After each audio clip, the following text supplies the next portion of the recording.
कीमत पर विचार करने का समय न था, अतः वे सिटी कोतवाल से मिलकर, जिससे उनकी बड़ी घनिष्ठता थी, हीरालाल को अपनी जमानत पर छुड़ा लाए। बूंदों के साथ ही 9 रुपये देकर वकील साहब ने हीरालाल को कचहरी भेजा और स्वयं भी कचहरी गए। किंतु दिन भर उनके मस्तिष्क में यह बात फिरती रही कि 2000 रुपये कीमत के बूंदे आखिर इसकी स्त्री के पास कहाँ से आए। इन बूंदों के साथ कौन सा कैसा रहस्य छिपा है, वकील साहब एक बार जानने के लिए उत्कंठित से हो उठे। हिरासत से बाहर आते ही हीरालाल ने झुककर वकील साहब के पैर छू लिए। अभी तक वह वकील साहब को केवल अपनी नौकरी के ही कारण ना छोड़ सकता था, किंतु आज से तो वह उनका भक्त भी हो गया और उसने मन ही मन निश्चय किया कि चाहे इनके साथ रहकर मुझे अनेक विपत्तियां ही क्यों ना उठानी पड़ें, परंतु अब इस देवता आदमी के साथ आजन्म ना छोड़ूंगा। शाम को बूंदों के लिए हुए वह वकील साहब के एहसान के भार से दबा हुआ घर लौटा। जेब से बूंदे निकालकर पत्नी के सामने रख दिए। कमला ने उत्सुकता पूर्वक पूछा, क्यों पसंद नहीं आए? हीरालाल बोला, वाह, पसंद क्यों नहीं आए? इतने अच्छे बूंदे और पसंद नहीं आते? बनने को भी दे दिए गए। कमला बोली, बूंदे बनने को दिए? पर मैं तो यह कहना भूल ही गई थी, यह यहाँ के नहीं मद्रास के बने हैं। जब मैं बहुत छोटी थी तब हम लोग बाबू के साथ मद्रास गए थे, वहीं माँ के लिए बाबू ने इसे खरीदा था। हीरालाल बोला, शायद यही बात हुई होगी। जब सुनारों ने बनाने से इनकार कर दिया तभी वकील साहब ने लौटाया होगा। हीरालाल ने बूंदों की कीमत के बारे में, अपने पकड़े जाने के बारे में और वकील साहब ने उसे किस तरह छुड़ाया इस बारे में अपनी स्त्री से कुछ भी ना कहा। शहर में प्लेग का प्रकोप हुआ। सब लोग शहर छोड़कर बाहर झोंपड़े बनाकर या बंगलों में रहने के लिए निकल आए। वकील साहब ने अपने बंगले में नौकरों की एक कोठरी में हीरालाल को रहने की जगह दे दी। एक ही अहाते में रहते हुए संभवतः 2-3 महीने बीत गए, किंतु वकील साहब की पत्नी हीरा देवी और कमला से किसी प्रकार की जान पहचान ना हो सकी। हीरा देवी ने उच्च कोटि की शिक्षा पाई थी। वह संस्कृत में काव्य तीर्थ और अंग्रेजी में बीए थी। साधारण सुंदर थी, पर स्वभाव जरा रूखा था। मौके मौके पर ही हंसती थी। साधारण लोगों से वह बातचीत भी कुछ कम करती थी। उन्हें अपने धन, विद्या और एक प्रतिष्ठित परिवार की कन्या होने का गर्व था। अपने आश्रित एक मुंशी की स्त्री से बातचीत करने में वह समय का दुरुपयोग समझती थी, इसलिए उन्होंने कमला को कभी ना बुलवाया। इधर कमला इसके बिल्कुल प्रतिकूल थी। वह अनिंद सुंदरी थी। खूब गोरा रंग, आकर्षक आंखें, पतले पतले लाल होठ, जिन पर सदा हंसी खेलती रहती। वह बड़ी नम्र और मिलनसार थी। पढ़ी लिखी बहुत साधारण थी। हिंदी की पुस्तकों के अतिरिक्त चिट्ठी पत्री लिख पढ़ लेती थी। अंग्रेजी के कोई अक्षर पहचान लेती थी। फिर भी उसे व्यवहार ज्ञान था। गृह कार्य में कुशल थी। साधारण से साधारण कपड़ों को भी ढंग से पहनना जानती थी। साधारण कपड़ों को ही वह इस ढंग से पहनती थी कि वह उसके शरीर पर मूल्यवान जान पड़ते। 20 साल की उम्र होने पर भी 14 साल की किशोरी जान पड़ती। उसके स्वभाव में एक प्रकार की लापरवाही और अल्लड़पन था, जो इस बात का साक्षी था कि इसने भी अपने जीवन में कभी अच्छे दिन देखे हैं। जिस दिन से कमला को मालूम हुआ कि हीरा देवी ने उसके ईयरिंग मंगवाए और पसंद किए हैं, उनसे मिलने के लिए कमला की उत्सुकता और भी बढ़ गई। एक दिन दोपहर को वह हीरा देवी से मिलने गई, जिसकी सूचना हीरालाल ने अपने मालकिन को पहले से ही दे रखी थी। बरामदे में एक चटाई पड़ी थी, कमला उसी पर बैठ गई। साधारण आवभगत के बाद हीरा देवी पास पड़ी हुई कुर्सी पर बैठकर एक मासिक पत्रिका के पन्ने उलटने लगी। बीच बीच में वह कमला की बातों का उत्तर भी देती जाती थी। उन्होंने अपने किसी भी व्यवहार से यह प्रकट न होने दिया कि कमला के आने से उन्हें किसी तरह की प्रसन्नता हुई है। प्रत्युत उन्होंने यही प्रकट किया कि उसके आने से उनके काम में कुछ विघ्न ही पड़ा। उनके मुंह के भाव से कुछ ऐसा प्रकट हो रहा था जैसे उन्हें कमला के रूप और लावण्य से ईर्ष्या हो रही है। कमला एक साधारण जामदानी की कड़ी हुई गुलाबी रंग की साड़ी और वैसा ही ब्लाउज पहने थी। हाथों में 3-3 कांच की चूड़ियां और कानों में वही हीरे के ईयरिंग चमक रहे थे। वह इस आशा में थी कि हीरा देवी यदि कुछ भी उसके बूंदे के विषय में पूछेंगी तो बातों ही बातों में उन्हें बतला देगी कि यद्यपि इस समय दिनों के फेर से वह उनके मुंशी की स्त्री है, किंतु वह भी किसी समय बड़े घर की लड़की थी और उसने भी अच्छे दिन देखे हैं। उसके पास एक नहीं अनेक जेवर थे इन बूंदों की तरह, किंतु हीरा देवी ने उसके साथ बातचीत करने में जो उदासीनता दिखलाई, उससे कमला के आत्मसम्मान को धक्का लगा। वह यहाँ आके पछता रही थी। वह उठकर घर जाने की आज्ञा लेने ही वाली थी कि इसी समय हीरा देवी किसी कार्यवश कुछ देर के लिए भीतर चली गई। कमला को रुक जाना पड़ा। वह वहीं चटाई पर बैठी उसी मासिक पत्रिका के पन्ने उलटने लगी। ठीक इसी समय वकील साहब ने घर में प्रवेश किया। कमला वकील साहब को पहचानती थी, किंतु वकील साहब उसे न जानते थे। कमला उठकर खड़ी हो गई। वह कहीं छिप जाने का स्थान ढूंढने लगी। इधर वकील साहब को एक संभ्रांत महिला को इस तरह बरामदे में चटाई पर बैठाना कुछ अपमानजनक मालूम हुआ। पहले तो वह उल्टे पांव बाहर लौट जाने वाले थे, परंतु न जाने क्या सोचकर उन्होंने कमला को संबोधन करके कहा, आप यहाँ बाहर क्यों बैठी हैं? आइए ड्राइंग रूम में बैठिए, मैं उन्हें बुला लेता हूँ। कमला कुछ न बोली। चित्र छाया की तरह वकील साहब के पीछे पीछे जाकर ड्राइंग रूम में बैठ गई। सच बात तो यह थी कि हीरा देवी की तरफ से इतना निरादर और वकील साहब के द्वारा इतना आदर, दोनों के व्यवहार में इतना अंतर देखकर कमला कुछ विस्मित सी हो गई। वकील साहब ने अंदर जाकर पत्नी से कहा और फिर बाहर आकर बैठ गए। हीरा देवी ने समझा कि कोई और मिलने आया है, इसलिए वह अपने कपड़े बदलने लगी। कपड़े बदलकर रसोइये को चाय तैयार करने के लिए कहकर वह ड्राइंग रूम में आई, किंतु वहाँ किसी और को नहीं, कमला को ही पति के साथ खुले मुंह मखमला कोच पर बैठे देखकर हीरा देवी के शरीर में आग लग गई।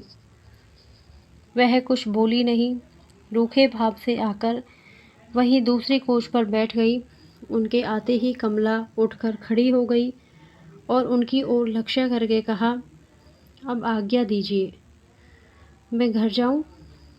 हीरा देवी के कुछ बोलने के पहले ही वकील साहब बोल उठे, बैठिए, चाय तैयार हो गई है, चाय लेके जाइए। एक तीव्र दृष्टि से पति की ओर देखकर हीरा देवी ने कमला से कहा, हाँ, चाय पी के ही जाना, तैयार तो हो गई है। पर कमला रुकी नहीं। कमला की सुंदरता की छाप वकील साहब के हृदय पर प्रथम दृष्टि में ही पड़ गई। इसलिए वह सबकी नज़र बचाकर कभी कभी कमला के मुंह की ओर देख लिया करते थे, किसी बुरे भाव से नहीं। वे सौंदर्योपासक थे। प्रत्येक सुंदर वस्तु को देखना उनकी दृष्टि में आवश्यक था। शिष्टाचार के तौर पर कमला के जाते समय हीरा देवी ने उसे कभी कभी आते रहने के लिए कहा। कमला इस कृपा के लिए उन्हें धन्यवाद देकर अपने घर गई। कमला के जाते ही पत्नी पर तिरस्कार सूचक दृष्टि डालकर वकील साहब ने पूछा, यह कौन थी?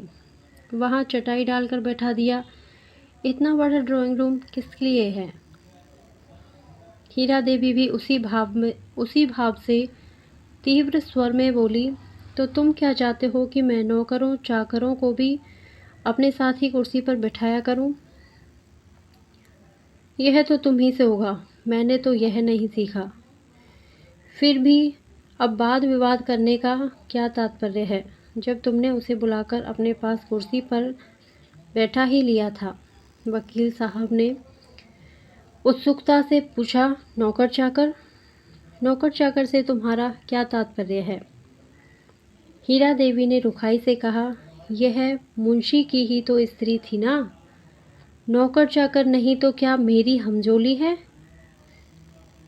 वकील साहब कुछ नम्र होकर बोले, मुंशी की ही स्त्री सही, हीरालाल मेरा मुंशी है, उसकी स्त्री तो नहीं है। उसके साथ तुम्हें नौकरों का सा बर्ताव कदापि ना करना चाहिए।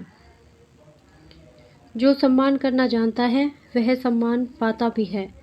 फिर गरीबों का सम्मान तो धनिकों से अधिक करना चाहिए। यदि तुम उसे अपने साथ पहले से ही ड्राइंग रूम में लेकर बैठती तो तुम्हारे सम्मान में कुछ भी अंतर ना आता। तुम्हारे विषय में वह ऊंचे विचार ही लेकर जाती।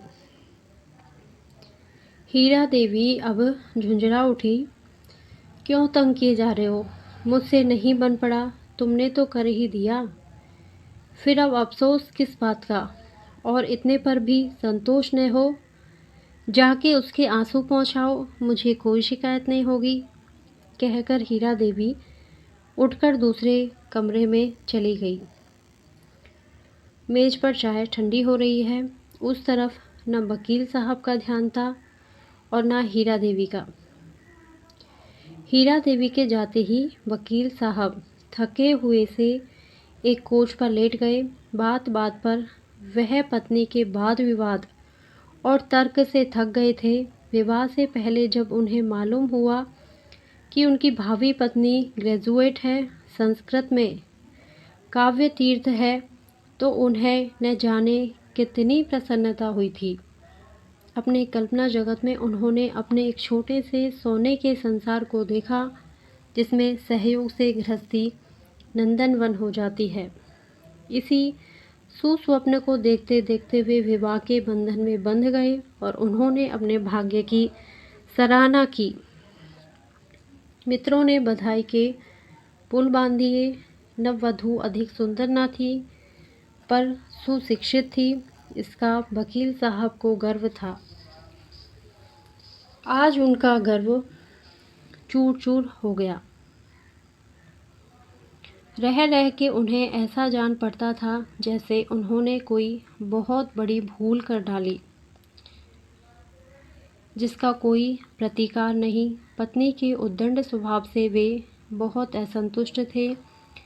हीरा देवी में उन्हें स्त्रियोचित गुण ढूंढे ना मिलते थे।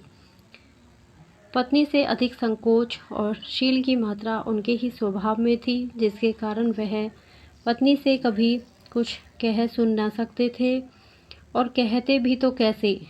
हीरा देवी आखिर उनसे किस बात में कम थी? वे वकील थे। हीरा देवी भी कुछ दिनों तक पटना के गर्ल्स स्कूल में प्रिंसिपल रह चुकी थी। वकील साहब BA LLB थे, तो हीरा देवी BA BT थी। विद्या, डिग्री या रुपया कमाने की कला। वकील साहब से हीरा देवी किसी बात में तिल भर कम न थी। फिर उनसे वह किस बात में दबती और दबती भी कैसे। उन्होंने स्त्रियों के समान अधिकार पर बड़े बड़े लेख लिखे थे और तर्क के द्वारा यह सिद्ध कर दिया कि स्त्री और पुरुष का प्रत्येक बात में समान अधिकार है। किंतु वकील साहब से कोई पूछता, इस समान अधिकार का परिणाम उनके हक में कैसा सिद्ध हुआ। वे तो जानते ही न थे कि गार्हस्थ्य सुख कैसा होता है। वे तरस रहे थे। हीरा देवी उनके लिए एक मित्र की तरह थी। बाकी घर का सारा काम तो नौकर करते थे। हीरा देवी भी ग्रेजुएट थी। वे इन छोटी छोटी बातों में अपने अमूल्य समय को नष्ट ना कर सकती थी और ना कभी वकील साहब की हिम्मत पड़ी कि उनसे किसी काम के लिए कहते। 100 की जगह 200 खर्च होता, पर एक दिन भी उन्हें अच्छा भोजन ना मिलता। वैसे तो सामने थाली में कई चीज़ें होती, पर सब बेस्वाद, नीरस, जैसे तैसे पेट भरती थी। हीरा देवी पहले ही बार गर्भवती हुई थी। प्रसव के लिए उन्होंने अपनी माता के पास जाना उचित समझा।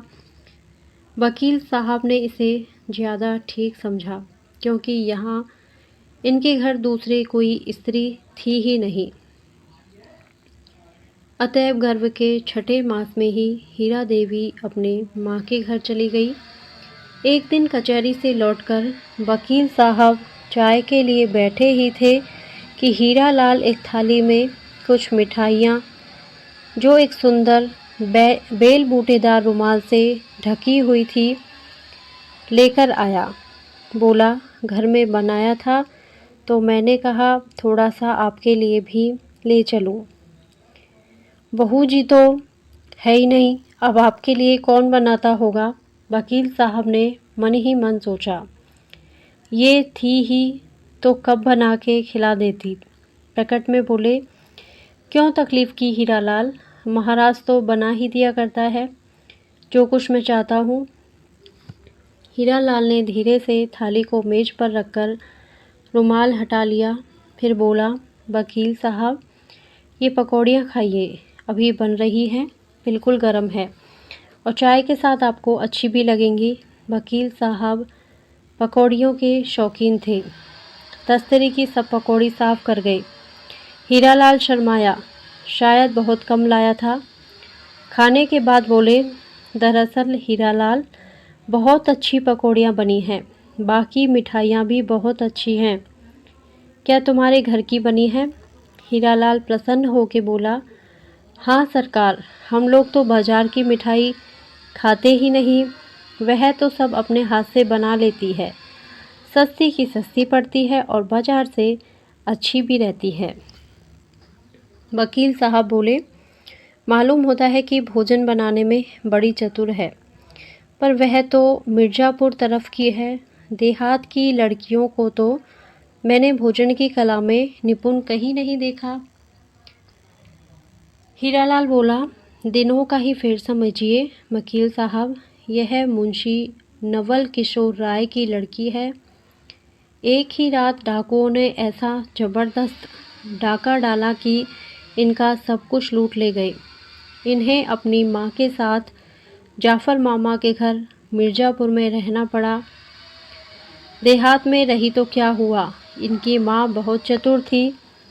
उन्होंने ही इन्हें सब कुछ सिखाया। उन कान के बूंदों के अतिरिक्त मोतियों का एक चंद्रहार भी उसके पास है। वकील साहब, मैं क्या बताऊं, उसके हाथ में कैसे जादू है। मामूली दाल भात बनाती है, पर इतना स्वादिष्ट कि क्या बताऊं।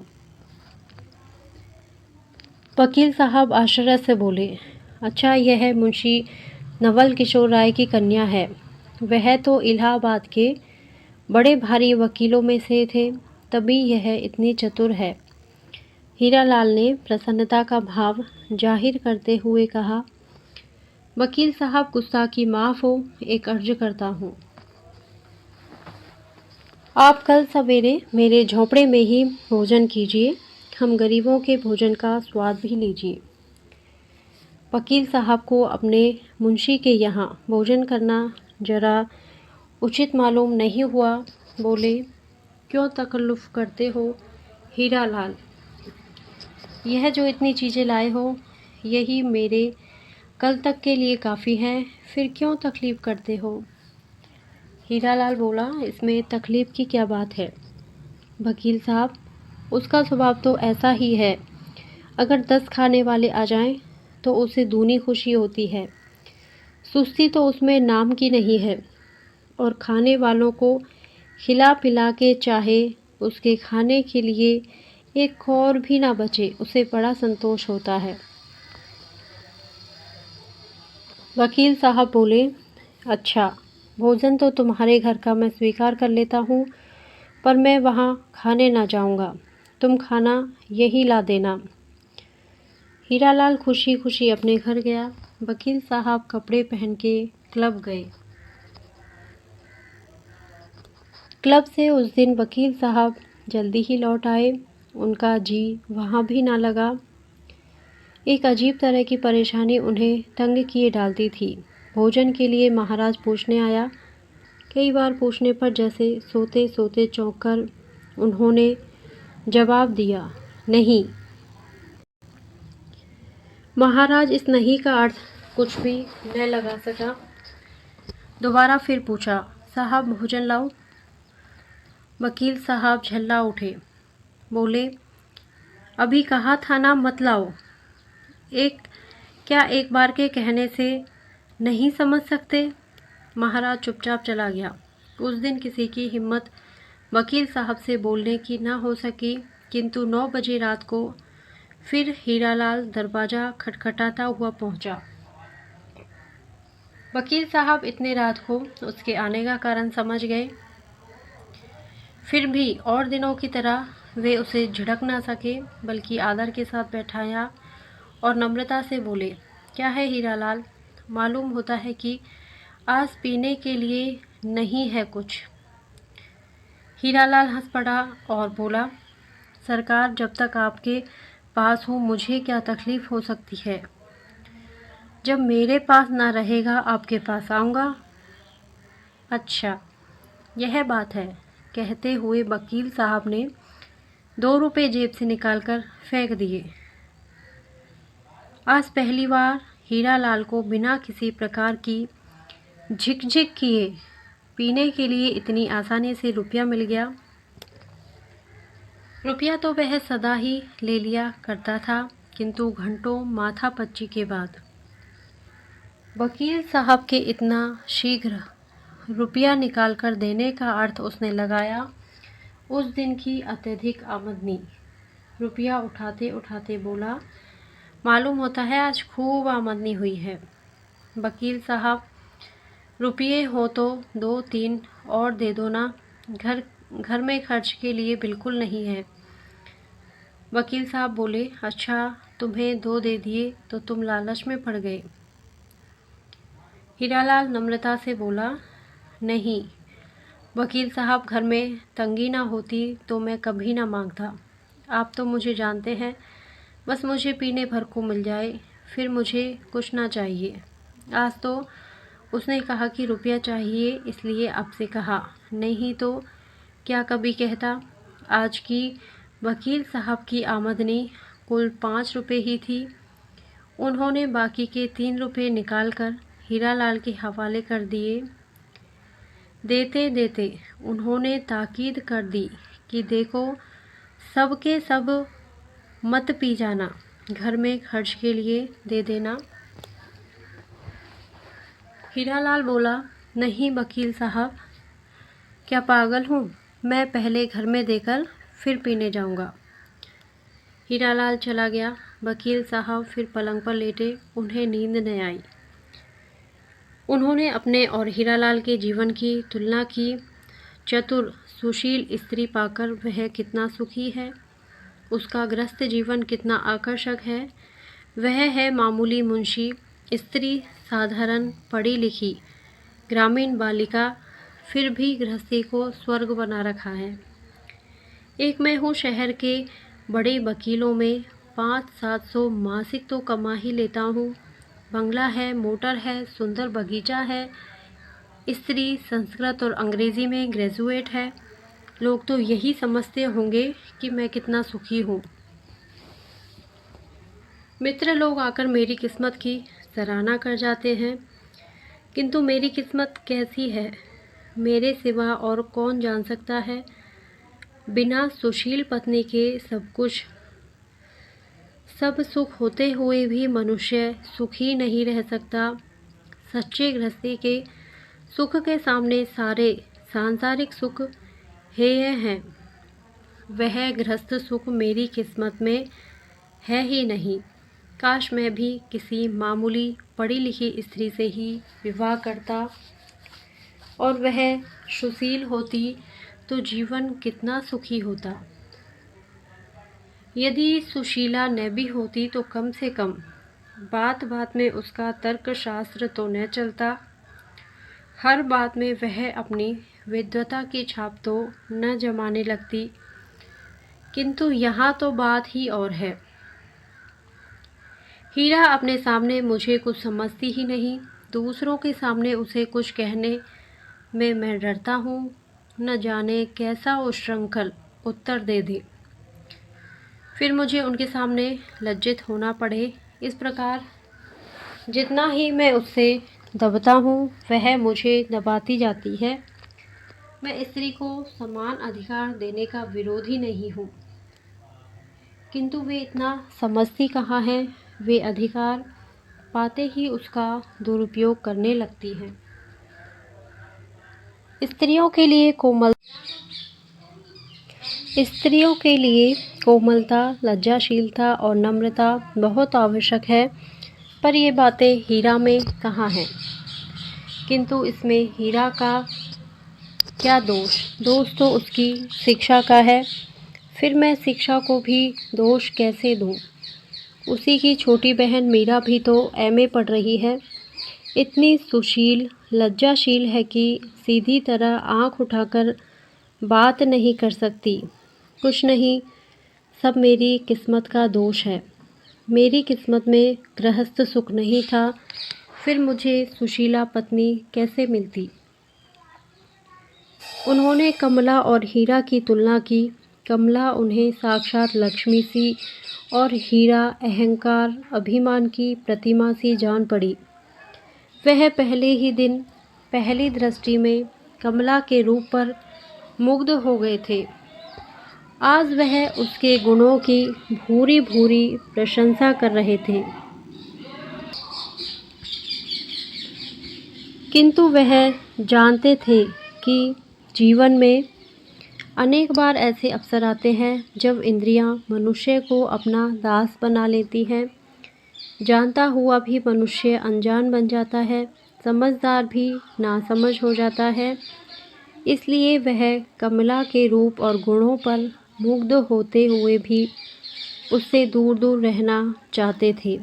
वे उस पवित्र फूल को, जिसका सौरभ उन्हें बहुत प्रिय था, छूकर अपवित्र न करना चाहते थे।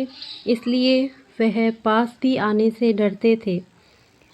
संभव है पास पहुंचकर वे छू लेने के लोभ को संवरण न कर सकें, तो फिर उसका परिणाम क्या होगा? उसके भयंकर दुष्परिणाम का काला चित्र वकील साहब की आंखों के सामने खिंच गया। वे घबरा कर उठे। पास ही मेज पर रखा हुआ हीरा का चित्र उठाकर देखने लगे, किंतु उस चित्र में कई बार देखने पर भी उन्हें कमला ही दिखी। वे घबराकर इधर उधर करवटें बदलते रहे। अंत में यह निश्चय करके कि मैं सवेरे हीरालाल के यहाँ भोजन के लिए स्वीकृति भेज दूँगा, न जाने कब उन्हें नींद आ गई। सवेरे जब वकील साहब सोकर उठे तो दिन चढ़ाया था।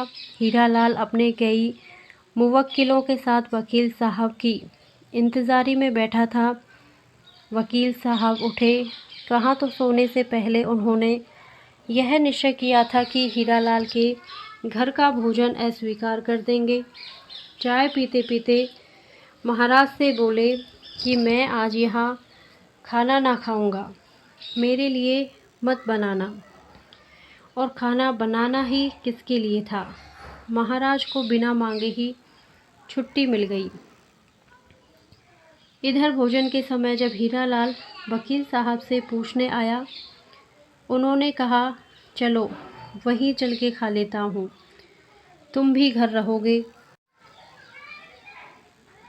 बार बार दौड़ने से बचोगे। हीरालाल और चाहता ही क्या था।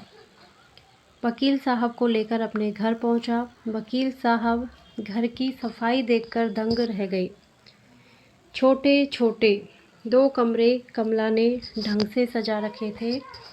इतनी सफाई थी कि वह उनकी चतुराई से चकित हो गए। उन्हें स्वप्न में भी यह आशा न थी कि उनके नौकरों के रहने की कोठरी नंदन कानन बन रही है। जो घर कमला सी चतुर गृहिणी के आलोक से आलोकित हो रहा हो, उसकी तुलना नंदन कानन भी क्या करेगा। वकील साहब दूसरी कोठी में बैठे थे। बीच के दरवाजे पर एक फटी हुई साड़ी का सिला हुआ हल्के रंग का पर्दा पड़ा हुआ था। पर्दे के पीछे से वकील साहब को बार बार कमला के पैरों की पाजेब की मधुर ध्वनि सुन पड़ती थी, जिससे रह रह के उनका मन चंचल हो जाता। जिन पैरों की पाजेब की मधुर ध्वनि वकील साहब के हृदय को दोलायमान किए डालती थी, उन पैरों को एक बार चूम लेने के लिए उनका मन आतुर हो उठा। हीरालाल ने आसन बिछा के पानी रखा। कमला थाली परोस के लाई। आज उसने बहुत मामूली हल्के रंग की साड़ी पहन रखी थी। नीले रंगों में उसका रूप और भी निखर पड़ता था। खाना बहुत सादा था। दाल, चावल, रोटी और 2 तरह की मामूली तरकारी, किंतु सादा भोजन होने पर भी बहुत स्वादिष्ट और रुचिकर था। मिर्च मसाला बहुत कम था। फिर भी जाने क्या था कि वकील साहब रोज से कहीं ज़्यादा खा गए। खाते खाते बोले, हीरालाल, मुझे खाना इसी प्रकार का अच्छा लगता है, किंतु महाराज तो ज़रूरत से ज़्यादा मिर्च मसाला भर देता है। परिणाम यह होता है कि मैं कभी पेट भरकर भोजन नहीं कर पाता। तुम अपनी स्त्री से कहो कि वह महाराज को भी खाना बनाना सिखा दे। कमला ने धीरे से कुछ कहा। हीरालाल हंसता हुआ बोला, वकील साहब, वह कहती है कि आप यही क्यों ना खा लिया करें। वकील साहब हंसकर बोले, सो यहाँ किस्मत में नहीं है, सबको थोड़े ही ऐसा खाना नसीब होता है। कहते कहते साहब चले गए। कचहरी की देरी हो रही थी। हीरालाल भी जल्दी जल्दी भोजन करके भागा। आज वह भी वकील साहब की कार में ही बैठकर कचहरी गया। प्रशंसा झूठी हो चाहे सच्ची, किंतु है ऐसी चीज़ जिसे सुनकर प्रसन्न हो जाना मनुष्य का स्वभाव है। अपनी प्रशंसा के इतने बंधते पुल सुनकर कमला पुलकित न हुई। ऐसी बात नहीं। अब वह चीज़ें दूने उत्साह के साथ बनाती और नित्य ही कोई ना कोई नई वस्तु बनाकर वकील साहब के लिए भेजती। उसके हृदय में और कोई भाव न थे, किंतु प्रशंसा पाने की लालसा जरूर थी। वकील साहब इसका दूसरा ही अर्थ लगाते। वे बार बार सोचते कि जिस प्रकार मेरे हृदय में उसके लिए प्रेम का सूत्रपात हुआ, उसी प्रकार कमला के हृदय में भी तो नहीं। वे सदा इसी चिंता में व्यस्त रहते, किंतु प्रेम प्रकट करने का उन्हें कभी साहस ना होता। इसके अतिरिक्त वे विश्वास की जगह अविश्वास को स्थान देकर पतित न होना चाहते थे। वे अपनी इंद्रियों का दमन करके अपनी सच्चरित्रता पर धब्बा न लगने देना चाहते, किंतु होनी किसने टली है। इस बार वे जब हीरालाल की तनख्वाह देने लगे तो 10 रुपये के स्थान पर 15 रुपये दिए और कहा, हीरालाल, मेरी आमदनी बढ़ गई है, इसलिए तुम्हारी तनख्वाह भी बढ़ा दी है। इस महीने से तुम्हें 15 रुपये मिला करेंगे। हीरालाल को मुँह मांगी मुराद मिली। खुशी खुशी घर आया। पत्नी के हाथ पर रुपये रखता हुआ बोला, कमला तुम सचमुच लक्ष्मी हो। जिस दिन से तुम आई हो मुझे लाभ ही लाभ हुआ है। वकील साहब मुझसे कभी सीधे बात तक ना किया करते थे, अब दोस्तों का सा बर्ताव रखते हैं। कहाँ तो सदा निकाल देने की धमकी दिया करते थे, कहाँ इस महीने से 15 रुपये तनख्वाह कर दी। अब तुम कहो तुम लक्ष्मी हो या नहीं। तनख्वाह बढ़ने की खुशी में मैं उन्हें कल की दावत दे आता हूँ। जरा इस बार गहरा माल बने। 5 रुपये ऊपर वाले खर्च कर दो, परमात्मा बहुत देगा। वकील साहब दूसरे दिन हीरालाल के यहाँ खाने आए। आज कमला ने कई तरह की भोजन सामग्री तैयार की। हीरालाल थाली परसवा के वकील साहब के सामने रख ही रहा था कि बाहर से कुछ मुवक्किलों ने आवाज़ दी। हीरालाल कमला से कहकर कि तुम वकील साहब को खिला दो, मैं ज़रा मुवक्किलों को संभाल लूँ वरना बहक जाएंगे, बाहर चला गया। सामने ही दूसरे वकील का घर था। उसे डर था कि कहीं मुवक्किल दूसरे वकील के घर ना चला जाए। हीरालाल मुवक्किल से बातचीत कर रहा था। कमला वकील साहब को खाना खिला रही थी, बिल्कुल एकांत, और सामने वही वस्तु जिसके वे भक्त थे। वकील साहब कुछ हतप्रभ और चंचल से हो गए। वे बोले, खाना इतना अच्छा बना है कि जी चाहता है बनाने वाले का हाथ चूम लूं। कमला कुछ ना बोली। उसे यह एकांत अच्छा ना लगा। उसे वकील साहब के चेहरे की लाली और आँखों की उन्मत्तता साफ दिख रही थी। हाथ धुलाने के बाद कमला टॉवेल देने लगी। वकील साहब टॉवेल लेकर कमला की ओर झुक, कमला हाँ हाँ क्या करते हैं आप, कहकर पीछे सरकी। पीछे दीवार होने के कारण ज़्यादा न हट सकी। वकील साहब ने जरा ज़्यादा झुककर कमला के होठों पर अपने होठ जड़ दिए। न चाहती हुई भी कमला इसका विरोध न कर सकी। कुछ क्षण कमला के अधरामृत का पान कर बिना कुछ कहे ही वकील साहब बाहर चले गए। वकील साहब के बाहर आने के बाद हीरालाल भी खाना खाने गया। आज फिर वकील साहब के साथ हीरालाल को कचहरी जाना पड़ा। हीरालाल के कचहरी जाने पर कमला वकील साहब के कृत्य पर बार बार विचार करती रही। उसे रह रहकर उनके साथ साथ अपने पतन का दुख हो रहा था, किंतु उसने तो कभी सोचा भी न था कि यह मामला इस हद तक पहुंच सकता है। शाम हुई। आज वकील साहब क्लब ना जा सके, उनका चित्त उदास था। आज हीरालाल को कोई आमदनी भी ना हुई। वह भी पीने के लिए व्याकुल सा था। वह फिर वकील साहब के पास आया। वकील साहब को समझने में देर न लगी। 1 रुपया निकालकर उसके हाथ में रख दिया। हीरालाल कलारी की तरफ भागा। वकील साहब धीरे धीरे हीरालाल के घर की ओर गए। जूतों की आवाज़ सुनकर हीरालाल के धोखे में कमला ने उठकर दरवाज़ा खोल दिया। सामने वकील साहब को खड़ा देखकर वह बहुत घबराई। अब ना दरवाज़ा बंद करते बनता और ना खोलते। वह कुछ क्षण तक दरवाज़ा पकड़े खड़ी रही, फिर बोली, क्या चाहिए आपको? वकील साहब रुंधे हुए कंठ से कंपित स्वर में बोले, तुमसे माफ़ी मांगने आया हूँ। कमला ज़रा भीतर बैठ जाने दो, फिर कहता हूँ।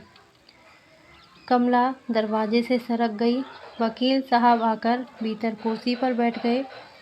कहा, मुझे अपने कृत्य पर बड़ा दुख है। कमला तुम मुझसे नाराज़ तो नहीं हो?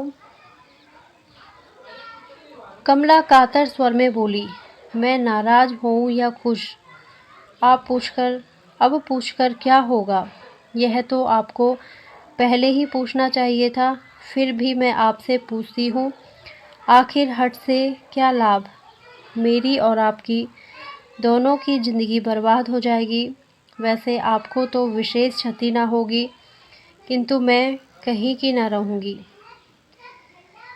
वकील साहब ने भर्राए स्वर में कहा, कमला, मैं तो पागल हो रहा हूँ। मेरी दवा तुम्हें छोड़कर कोई नहीं कर सकता। वैसे आज जो कुछ भूल हो गई हो उसे तुम क्षमा करो। तुम्हारी इच्छा के विरुद्ध मैं तुम्हें कभी हाथ न लगाऊंगा। रही तुम्हारे जीवन बर्बाद होने की बात, सो मैं तुम्हें विश्वास दिलाता हूँ कि मैं हीरा लाल को कभी किसी हालत में अलग ना करूँगा और तुम्हारा जीवन मेरे जीते जी कभी बर्बाद नहीं हो सकता। कमला ने दीन भाव से पूछा, फिर भी यह कहाँ तक उचित है कि जो आदमी आपका विश्वास करे उसी के साथ अविश्वास करें? कभी इन्हें जरा भी शक हुआ तो मेरे और आपके विषय में क्या सोचेंगे? वकील साहब बोले, कमला, शक होने ही कैसे पाएगा? कहते उठकर पास खड़ी हुई कमला का उन्होंने गाढ़ा आलिंगन कर दिया और उसी शाम उनका पतन हो गया। इस बात से कमला को जो कुछ दुख था वह तो था ही। वकील साहब भी अपने कृत्य से संतुष्ट न थे। न जाने कितने दिन और कितनी रातें उन्होंने बेचैनी से बिताई, किंतु कार्यक्रम उनका ज्यों का त्यों चलता रहा। रोज शाम को हीरालाल जब कलारी जाता, उसी समय वकील साहब अपनी मधुशाला में पहुंचते। यह क्रम महीनों चलता रहा, किंतु हीरालाल कुछ भी न जान सका। धीरे धीरे कमला को गर्भ के लक्षण प्रकट हुए। विवाह को 9 साल हो चुके थे। इतने दिन बाद ही सही, हीरालाल ने उम्मीद छोड़ सी दी थी, किंतु जब उसे मालूम हुआ कि कमला गर्भवती है तो उसे बेहद खुशी हुई। उसने मन ही मन सोचा, वकील साहब के यहाँ लड़का हुआ तो इधर भी ईश्वर ने भेज दिया। इसमें क्या रहस्य है, बेचारा हीरालाल न जानता था। एक दिन हीरालाल भोजन के बाद रुपया लेकर कलारी की तरफ चला। रास्ते में उसका एक लेनदार मिल गया। उसे हीरालाल से करीब 10 रुपये लेने थे। हीरालाल को देखते ही उसने 10 तो सीधी सीधी सुनाई और रुपये छीन लिए। अब कलारी जाके हीरालाल करता तो क्या करता, लाचार घर की तरफ लौट पड़ा। घर आकर अपने घर में उसने वकील साहब को बैठा पाया। अपने घर में वकील साहब को देखकर हीरालाल को अचानक उस समय पहुंचा देखकर वकील साहब को आश्चर्य हुआ, किंतु वकील साहब चतुर थे। बोले, क्यों हीरालाल, हमेशा तो मुझे भोजन के लिए पूछा करते थे। आज जब मुझे घर में ढंग का खाना ना मिला तो पहले से ही खा पी कर बैठ गए। हीरालाल बोला, अरे तो और बन जाएगा वकील साहब। उसने पत्नी को वकील साहब के लिए कुछ बनाने का इशारा किया। वकील साहब रोकते हुए बोले, नहीं नहीं, अब क्यों तकलीफ़ देते हो? मैं जानता हूँ तुम लोगों ने खाया पिया ना होता तो मैं भी कुछ खा लेता। फिर कुछ हंसकर बोले, और तुम्हारा क्या हाल है? मालूम होता है आज चढ़ाई नहीं। हीरालाल के हृदय में कुछ आशा का संचार हुआ। इस समय मदिरा से अधिक आकर्षक कोई दूसरी चीज़ दुनिया में उसकी दृष्टि में न थी। बोला, चढ़ाता कैसे वकील साहब? एक साला लेनदार मिल गया, रुपया ही छीन लिया। फिर मैं कलारी तक नहीं गया, जाके भी क्या करता? वहाँ कहीं दूसरों को पीते देखकर और जी खराब होता। आपके पास हो सरकार तो जिला लो, नहीं तो बिना खुराक के मर जाऊंगा। जेब में से 5 रुपये का नोट निकालते हुए वकील साहब बोले, मेरे पास छुट्टा रुपया नहीं है और तुम्हें रुपया देते हुए डर लगता है। नशे के झोंक में न जाने कितने का पी जाओ। हीरालाल बोला, नहीं सरकार, ऐसा भी कहीं हुआ है। मैं तो उतना ही पीता हूँ, मेरी तो खुराक ही उतनी है, बस 1 रुपया 8 आना की। हीरालाल नोट लेके जाते जाते कमला से बोला, वकील साहब को कुछ बना के खिला ज़रूर देना। वकील साहब बोले, पहले अपनी फ़िक्र कर लो, फिर हमारी करना। हीरालाल हंसता हुआ चला गया। हीरालाल जब आँख से ओझल हुआ तो कमला का आलिंगन करते हुए वकील साहब बोले, तुम इस शराबी की दास हो कमला। यदि बदलने का कानून होता तो मैं हीरा को दे के तुम्हें ले लेता। हीरालाल के साथ भले खुश न रहती, पर तुम्हारे सरीखा सुखी तो दुनिया में कहीं ढूंढने से भी ना मिलता, है ना कमला। कमला ने कुछ उत्तर न दिया। विदाई की अंतिम छाप कमला के होठों पर लगाकर वकील साहब अपने घर आए। कमला के गर्भ का 5वां महीना चल रहा था।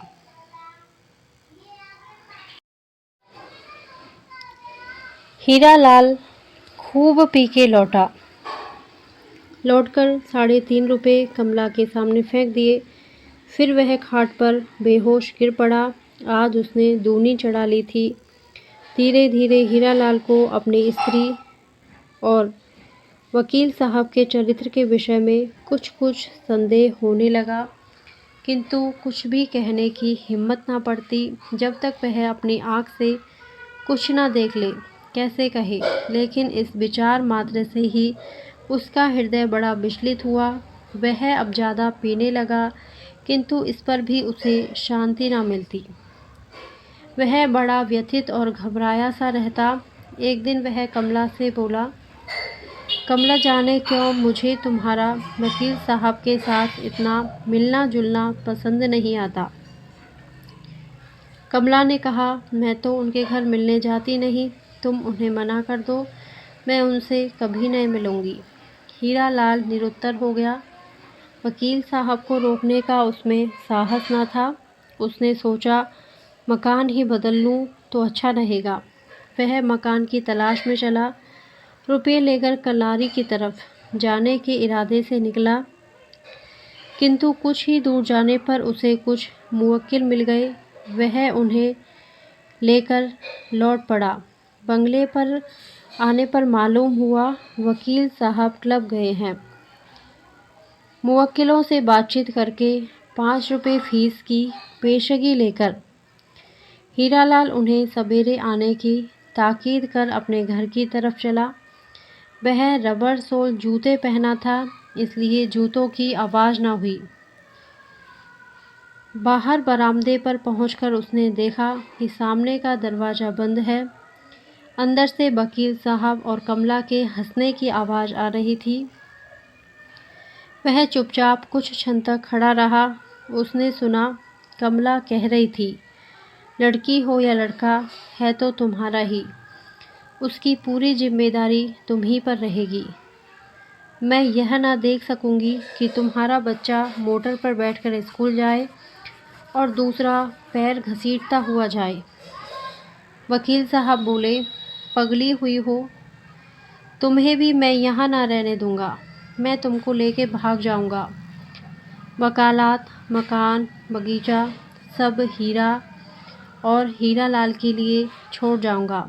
मेरे पास बस तुम रहो, मैं दुनिया की सारी संपत्ति को ठुकरा दूंगा।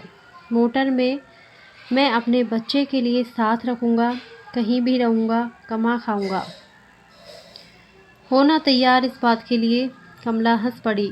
हीरालाल अधिक ना सुन सका। संताप से वह पागल सा हो रहा था। उसने जोर से एक ठोकर दरवाजे पर लगा दी। दरवाज़ा अंदर बंद था। वह वहाँ क्षण भर भी न ठहर सका। तेजी के साथ अहाते से बाहर निकल गया। अंधकार में किधर अदृश्य हो गया, कोई ना जान सका। इस घटना को हुए कई मास बीत गए। अब कमला और वकील साहब के संबंध की चर्चा घर घर में थी। संदेह तो लोग पहले से ही करते, किंतु हीरालाल के इस प्रकार अचानक लापता हो जाने से संदेह करने में कोई संदेह का कारण न रह गया। एक सखी ने कुछ गोलमोल करके हीरा देवी को भी लिखा। यह भी लिखा कि वह फौरन चली आए। इसके एक ही दिन पहले हीरा देवी को पति का पत्र मिला था, जिसमें लिखा था कि यहाँ कई तरह की मौसमी बीमारियाँ फैली हैं। ऐसे समय में तुम बच्चे को लेकर यहाँ मत आना, मैं स्वयं तुम्हें लेने आऊँगा। जब अब हीरा देवी पति के असली मतलब को समझी, उनके सिर से पैर तक आग लग गई। उसी दिन रात की ट्रेन से वह रवाना हो गई।